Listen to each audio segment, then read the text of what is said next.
আমি ছোট থাকতেই আমার মা মারা যায়। আমাকে মানুষ করার জন্য বাবা আরেকটি বিয়ে করে। আমি ছোট বড় সবাইকে আপনি করে ডাকতাম। আমার একটা সৎ ভাই ছিল। আমার সৎ ভাইয়ের চরিত্র তেমন একটা ভাল ছিল না। একদিন আমার সব ভাই আমাকে তার বন্ধুর বাসায় নিয়ে। তাহলে শুনুন আমার বাস্তব জীবনের গল্পটা।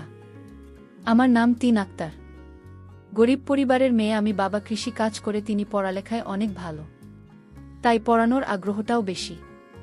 তিনাকে পড়াতে চাই, তাই তো কষ্ট করে হলেও ভার্সিটিতে ভর্তি হয়েছে। আজই গ্রাম থেকে এসেছে সে, এমন এক অবস্থায় পড়েছে। তিনা দেখতে অসম্ভব সুন্দর, অনেক নরম মনের, যখন তখন যাকে তাকে বিশ্বাস করে ফেলে। লেখাপড়া ছাড়া আর কোনো কিছু বোঝে না। গরিব হলেও অনেক আদরের, দিন সবার চোখের মণি। কিন্তু তিনার বাবার পক্ষে এত টাকা জোগাড় করা কষ্ট হচ্ছিল। কোথা থেকে এত টাকা আনবে? মেয়েটার বড় ইচ্ছা কলেজে লেখাপড়া করে বড় কিছু হওয়ার। কিন্তু আমার তো নুন আনতে পান্তা পুরায়। আমার বাবা রাত দিন পরিশ্রম করে আমার লেখাপড়ার খরচ বের করত। কিন্তু বাবার কষ্ট আমার কিছুতেই সহ্য হতো না। আমি বাবাকে বললাম, বাবা, আমার জন্য তোমার এত কষ্ট করতে হবে না। আমি লেখাপড়ার খরচ আমি নিজেই বের করতে পারবো। বাবা বলল, তুই কেমন পারবি? বাবা, তুমি কোনো চিন্তা করো না, শুধু আমার প্রতি দোয়া রাখ। আমি ভার্সিটিতে পড়ালেখা করব বাবা, এটা আমার স্বপ্ন। আমার একটা সৎভাই ছিল। আমার মা ছোটবেলায় মারা যান, কিন্তু আমার বাবা আরেকটি বিয়ে করেন। কারণ সংসারের রান্নাবান্না করার মতো কোনো লোক ছিল না, আর তাই বাধ্য হয়ে বাবা বিয়েটা করল। আমার সৎ মা ও আমাকে খুব ভালোবাসেন, নিজের মায়ের মতো আমিও দেখি। কিন্তু আমার একটা সৎ ভাই ছিল, তার নাম জিসান। সে লেখাপড়ায় খুব কাঁচা। লেখাপড়া না করে সারাদিন আড্ডা মারে বন্ধুদের সাথে। লেখাপড়ার প্রতি তার কোনো আগ্রহ নেই। আমার সৎ ভাইয়ের কোনো মতো ভালো না। সে কিছুদিন আগে বন্ধুদের সাথে ঝগড়া করেছে, একটা ছেলেকে মেরেছে। কিন্তু এই ছেলের চিকিৎসার সমস্ত করছি আমার বাবার বহন করতে হয়েছিল। আমার বাবার কথার অবাধ্য থাকতে সবসময়।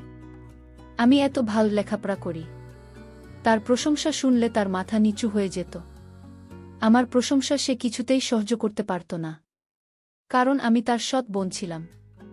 নিজের আপন বোন হলে আজ সে খুশি থাকত হয়তো। যাই হোক, আমার সৎ ভাই কিছুদিন পর একটা মেয়েকে পছন্দ করে। তাকে সে বিয়ে করতে চায়, কিন্তু তার তো কোনো কর্ম নেই, বিয়ে করে কিভাবে সংসার চালাবে? বাবা তাকে নিষেধ করেছে যে তুমি এখন বিয়ে করতে পারবে না, আগে একটা চাকরি করো, তারপর দেখা যাবে। আমার সৎ ভাই তখন বাবার সাথে রাগারাগি করল। বলল, মেয়েকে না পেলে সে বাঁচবে না, নিজেও মরে যাবে, আর কত কি বলতে লাগল। আমার ভাই বাবার সাথে রাগ করে বাড়ি থেকে চলে গেল। একটা বেসরকারি প্রতিষ্ঠানে চাকরি নিল আমার সৎ ভাই। এর মধ্যে মেয়েটির বিয়ে হয়ে যায় অন্য জায়গায়, যার জন্য সে চাকরি নিল তাকে পেল না। আমি তাকে সান্ত্বনা দিলাম, ভাইয়া, আমি তোমাকে এর চেয়ে ভালো মেয়ে আমার ভাইয়ের জন্য নিয়ে আসব। সে তখন আমায় বলল, আপু, তবে একটা কথা বলি। আমি বললাম, কি কথা ভাইয়া? জিসান বলল, আমি তো লেখাপড়ার সমস্ত খরচ আমি দেব, আমি তো স্বপ্ন পূরণ করব। এই কথা শুনে আমার ভালো লেগেছিল, কিন্তু হঠাৎ এত মায়া আমার জন্য কেন হলো তা নিয়ে আমার মনে কৌতূহলের সৃষ্টি হলো। আমি বললাম, ভাইয়া থাক, তোমার কষ্টের টাকা দিয়ে আমার লেখাপড়া করতে হবে না। ভাইয়া তখন বলল, তাহলে তুই আমাকে পর ভাবিস। আমি তার উত্তরে বলেছিলাম, পরে ভাবো কেন, তুমি তো আমার ভাইয়া। কিন্তু আমার খুব স্বপ্ন ছিল কলেজে লেখাপড়া করার, আর তাই রাজি হলাম। ভাই, আর কোথায়? ভাইয়া বলল, তুমি রাজি হয়েছ, আমার টাকায় লেখাপড়া করবে। তবে আপু, আমার একটা কথা তোমার শুনতে হবে। আমি বললাম, কি কথা শুনতে হবে? তখন সে বলল, পরে বলবো, তবে আমি যা বলি তাই তোমার শুনতে হবে আপু। আমি বললাম, ঠিক আছে, আগে কলেজে ভর্তি হওয়ার টাকা দাও, তারপর দেখি। তখন আমার ভাইয়া ভার্সিটিতে ভর্তি হওয়ার জন্য টাকা দিল। আমি কলেজে ভর্তি হলাম। আমার এত ভালো লাগছিল। আমি লেখাপড়া করব, ভালো একটা চাকরি করব। আমি ভার্সিটিতে যেদিন প্রথম পা রাখলাম, আমি এত বড় ভার্সিটি দেখে অবাক হয়ে তাকিয়ে দেখছে, আর ভাবছে এত বড় ভার্সিটিতে পড়ব। আমি চারপাশে দেখছে আর খুশি মনে হচ্ছে। গত ছাত্রছাত্রী ঘুরে বেড়াচ্ছে, আশেপাশে বড় বিল্ডিং, রাস্তা দিয়ে হেঁটে যাচ্ছে আর স্বপ্নে রাজ্যের কথা ভেবে চলেছে। একটু পর পর চোখের চশমাটা ঠিক করছে, এটা তিনি একটা অভ্যস্ত হতে গেলে। তিনি ইচ্ছে ছিল এমন বড় ভার্সিটিতে লেখাপড়া করার, আজ তা পূরণ হতে যাচ্ছে। ভাবতে খুশি লাগছে। হঠাৎ কারো সাথে ঠাস করে করে ধাক্কা খেয়ে নিচে পড়ে গেলাম। স্বপ্নের কথা ভাবতে ভাবতে একটু বেশি অন্যমনস্ক হয়ে গেছিলাম। নিচে পড়ে উপরে তাকাতেও পারলাম না। তার আগেই কেউ ঝড়ের গতিতে আমাকে উঠিয়ে ঠাস করে চর বসিয়ে দিল। আমি অবাক হয়ে সামনের মানুষটার দিকে তাকিয়ে আছি। একটা মেয়েকে দেখলাম, তাকে দেখে মনে হল কোনো বড় লোক ঘরের মেয়ে। সে আমাকে বলল, তোর তো সাহস কম না, আমাকে ধাক্কা দিস আমাকে। আরও কয়েকটা ছেলে মেয়ে ছুটে এল মেয়েটার কাছে। শুধু না, কি হয়েছে রে? এই মেয়েটার জন্য আমি পড়ে গেছিলাম। ওর সাহস কি করে হলো আমাকে ধাক্কা দেওয়া হয়? কে এই মেয়ে? নতুন মনে হচ্ছে এই মেয়ে কখনো ভার্সিটিতে ভর্তি হল। শুধু আমার বন্ধুরা বলল তারা এই মেয়ে নতুন হলে তোকে দেখে ছাড়ব। সুরমার বন্ধুর আমি বলল, হুম ঠিক বলেছিস, সুরমার শাস্তিটাও হয়ে যাবে। কিন্তু রাহুল তো এখনো আসে নাই।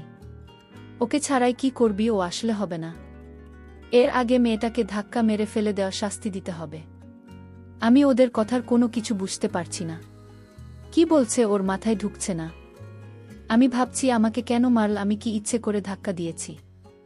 অনেক কষ্ট লাগছে কিন্তু কিছু বলতে পারছি না।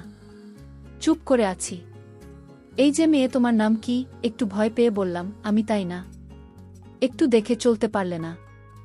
এখন তো ওরা তোমাকে প্রতিশোধ নেবে। তুমি দেখে চললে এমন হতো না।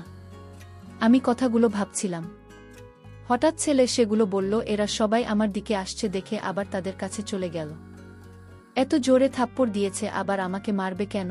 সবাই আমার কাছে এসে নাম কি, বাড়ি কোথায়, কিসে পড়ি সব জিজ্ঞেস করতে লাগল। তারপর আমাকে গান গাইতে বলল। আমি গান পারি না বলাতে আমাকে কানে ধরে রেখেছে। এদিকে সিয়াম আজ একটু দেরি করে ভার্সিটিতে এসেছে। এসেই দেখে সবাই ভিড় করে দাঁড়িয়ে আছে। সিয়াম আসার সাথে সাথে সবাই ভিড় কমিয়ে চলে গেল, আর সব মেয়েরা হা করে তাকিয়ে আছে। কারণ সিয়াম হচ্ছে ভার্সিটির সবার সিনিয়র। সব মেয়েরা জয়ের দিকে হা করে তাকিয়ে আছে। সিয়াম গাড়ি থেকে নেমেও ফ্যানদের দিকে যেতে লাগল।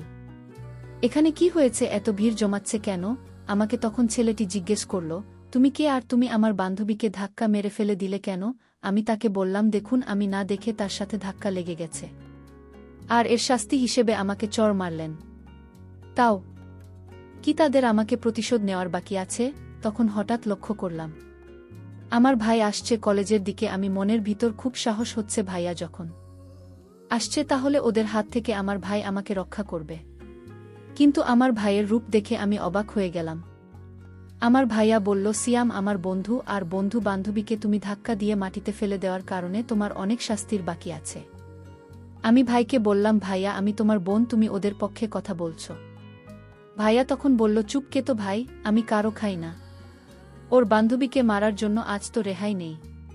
তোর কত বড় সাহস, তুই আমার বন্ধু বান্ধবীকে মারলি? এর জন্য তো মাসুল দিতে হবে। আমার চোখের পানি কিছুতেই আটকাতে পারলাম না। মনে মনে ভাবলাম, আজ যদি সে আমার মায়ের পেটের আপন ভাই হতো তাহলে কখন ওদের পক্ষ নিয়ে কথা বলতো না, নিজের বোনের জন্য জীবন দিয়ে দিত। তাও বোনকে বিপদে ফেলে চলে যেত না। আসলে পর কখনো আপন হয় না। হতে পারে সে আমার শত ভাই। সৎ ভাই এরকম আচরণ করবে? আমি তখন কান্না করতে লাগলাম।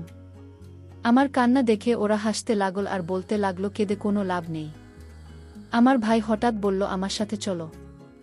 আর ওরা বলল, আজ তুই বেঁচে গেলি তোর ভাইয়ের জন্য। ভাইয়া বলল, আমি তোকে টাকা দিয়ে কলেজে ভর্তি করিয়েছি, সেই টাকার কথা কি ভুলে যাচ্ছ? আমি বললাম, কি করতে হবে আমাকে বলো। আমি তোকে নিয়ে আমার বন্ধুর বাসায় যাব। আমি বললাম, বন্ধুর বাসায় কেন? জিসান বলল, আমি তো আগেই বলেছি তুই আমাকে কোনো প্রশ্ন করবি না, আমার সব কথা তো শুনতে হবে। ভাইয়া বলেছি, আজ আমার মনটা ভীষণ খারাপ। কারণ আমি আজ প্রথম ভার্সিটিতে এসেছে অপমানিত হয়েছি। আমি আজ কোথাও যাব না। অন্য দিন বলিস তোর বন্ধুর বাসায় গিয়ে আসনে। আমার ভাইয়া তখন খুব রাগান্বিত হয়ে বলল, এখন বলেছি এখনই যেতে হবে। আমি ভাইয়াকে বললাম, ভাইয়া প্লিজ, আমার খারাপ লাগছে, আমি আজ তোর সাথে কোথাও যেতে পারবো না। এই কথা বলতে আমাকে একটা জোরে চড় মারে ভাইয়া। আমি কান্না করে বললাম, ভাইয়া তুই চড় মারলে? আমার আপন ভাই হলে আমাকে এভাবে মারতে পারতো না। ঠিক আছে, আমি যখন তোর কাছ থেকে টাকা নিয়ে ভুল করেছি, তাহলে এই ভুলের প্রায়শ্চিত্ত আমার দিতে হবে। ভাইয়া নামক পাষাণ মানুষটি বলল, গাড়িতে উঠুন। আমি কোনো কিছু না বলে চুপচাপ গাড়িতে উঠে পড়লাম। তারপর সে আমাকে তার বন্ধু বাসায় আমাকে নিয়ে গেল এবং বলল, আমি তো এখানে কেন এসেছি জানিস? আমি বললাম, কেন আনলে এখানে? তখন একটা বয়স্ক লোককে আমাকে দেখিয়ে বলল, ওই লোকটিকে বিয়ে করতে হবে তোর। ভাইয়া বলল, যে মানুষটিকে দেখতে পাচ্ছিস ওর সাথে তোর বিয়ে দেব। আমি বললাম, এটা কোনোদিন সম্ভব না। ভাইয়াকে বললাম, ভাইয়া আমার একটা পছন্দ আছে, আর সেই পছন্দের উপর তুই জোর চালাতে পারিস না। ভাইয়া তখন বলল, বসে বসে আমার বাবার সব টাকা শেষ করেছিস তুই। আমার বাবা আমাকে তেমন একটা ভালোবাসেন না, শুধু তোর জন্য। আর তাই তোকে আর সহ্য হচ্ছে না। তোর জন্য আমি বাবা আমার প্রতি তেমন নজর রাখে না, ভালোবাসে না, শুধু তোর কথা ভাবে। তাই আমি মনে মনে ভেবেছি তোকে ওই লোকটার সাথে দিয়ে দেব। লোকটা অনেক টাকার মালিক, একটু বয়স বেশি। আর কি, বয়স বেশি হলে সমস্যা কি? আর আমি ওই লোকটার কাছ থেকে টাকা নিয়ে কলেজে ভর্তি করিয়েছি। আমি অনেক দিন যাবৎ ও তার কাছ থেকে টাকা নিয়ে চলেছি। আমি তখন ভাইয়াকে বললাম, এই লোকের সাথে আমার বিয়ে দিলে আমার জীবনটা শেষ হয়ে যাবে। ভাইয়া প্লিজ। ভাইয়া তখন বলল, আমি কোনো চাকরি করিনি, চাকরি আমার মিথ্যা বানানো নাটক ছিল। আমি তখন আমার ভাইকে একটা থাপ্পড় মেরে বললাম, এই তো প্ল্যান ছিল। আমি কোনো মতে সেখান থেকে পালিয়ে আসলাম। বাবার কাছে কান্না করে সব বলে দিলাম। বাবা তখন আমায় সান্ত্বনা দিয়ে বলল, আজ তোর মা বেঁচে থাকলে এমনটা হতো না। তোর ভাইটা কার কাছে বিক্রি হয়ে গিয়েছে, যে ভাই টাকার লোভে পড়ে নিজের বোনকে একটা বয়স্ক লোকের সাথে বিয়ে দিতে চায়। সে তো ভাই না। তোর ভাই নিজের স্বার্থের জন্য তোকে কলেজে ভর্তি করল। ও দিন দিন ও আরও অভদ্র হয়ে যাচ্ছে। আমি বাবাকে বললাম, বাবা তুমি ওকে এখন কিছু বলবো না। ওকে ভালো করার দায়িত্বটা আমার হাতে তুলে দাও। ওকে কিভাবে ভালো করতে হবে তা আমার জানা আছে। আজ যদি আমি ওর আপন বোন হতাম তাহলে আমার সাথে এই নাটকটা করতে পারত না। বন্ধুরা, সময়ের স্বল্পতার কারণে আজকের গল্পটি শেষ করতে পারিনি, এজন্য সবার কাছে আন্তরিকভাবে দুঃখিত। এরপরের পারে আগামীকাল আপলোড দেওয়া হবে। সেই পর্যন্ত সবাই ভালো থাকবেন। ধন্যবাদ।